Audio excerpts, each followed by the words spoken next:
In this video, we will learn how to change orientation in Excel sheet. So let's start. So this is my Excel and I have here the sales data. So here I'm going to print this data. Before that, I changed the orientation and set data to print this data. Okay. So let's start.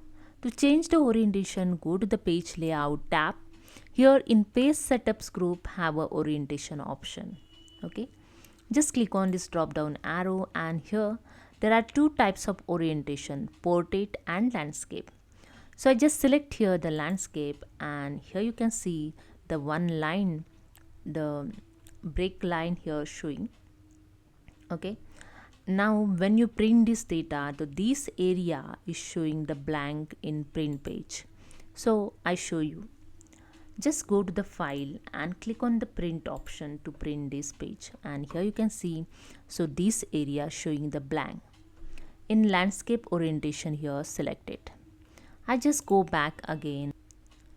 Now I change here the orientation. Again go to the page layout, in page setup group orientation.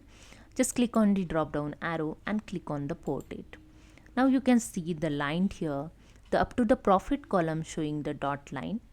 Now when you print this data, you can see the data showing. Just click on the file and click on the print option, and here you can see the up to the profit column data showing on this page only. Okay, in portrait orientation. I just go back again and here I change the size of column to set the data in this line. Now you can see the line is showing on the last column. Okay, now I just go to the file tab and click on the print option to print this data. Now you can see the all column showing on the one page.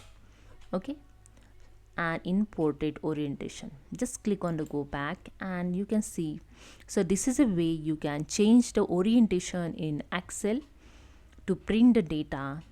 So hope you understand. If you like, please subscribe. Thank you so much.